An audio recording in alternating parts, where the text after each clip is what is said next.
Hi viewers, welcome to my channel shloka and chance. நம்ம இன்றைக்கி ரொம்ப பவர்ஃபுல்லான எல்லா விதமான நோய்களையும் தீர்க்கக்கூடிய ஒரு அருமையான ஒரு ஸ்லோகம். இது நாராயணியத்தில் 8வது தசகத்தில் வர்ற ஒரு ஸ்லோகம். இது நாராயண பட்டத்திரி இதன் மூலமாக குருவாயூரப்பனை தன்னுடைய நோய் கூட்டங்களை விலக்குமாறு வேண்டி கேட்டுக்கொள்கிறார். அதே மாதிரி அவர் நோய்கள்லேருந்து விடுபட்டார். இதை காஞ்சி மகாபெரிவா சொன்ன ஒரு ஸ்லோகம். अस्मिन् परात्मन् ननुपात्मकल्पे द्वमित्तमुत्ताभिद पद्मयोनिः अनन्तभूमा ममरोगराशिं निरुन्ति वादालय वासविष्णु. अस्मिन् परात्मन् ननुपात्मकल्पे द्वमित्तमुत्ताभिद पद्मयोनिः अनन्तभूमा ममरोगराशिं निरुन्ति वादालय वासविष्णु.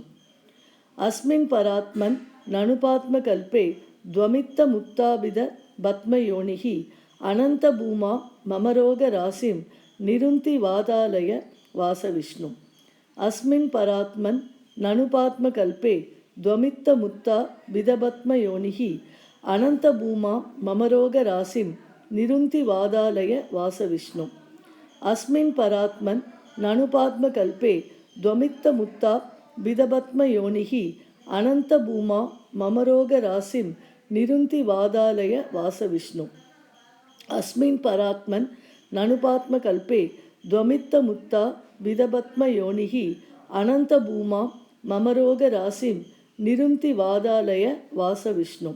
அஸ்மின் பராத்மன் நனுபாத்மகல்பே துவமித்த முத்தா விதபத்மயோனிः அனந்தபூமா மமரோக ராசிம் நிருந்தி வாதாலய வாசவிஷ்ணு.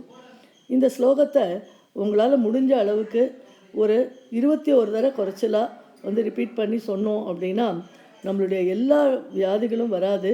நம்மளுக்கு உடம்பு நல்ல ஒரு திடகாத்திரமாக இருக்கும். நம்ம இறை சிந்தனையில் நம்ம மனதை ஈடுபடுறதுக்கு ஏதுவாக இருக்கும். நன்றி.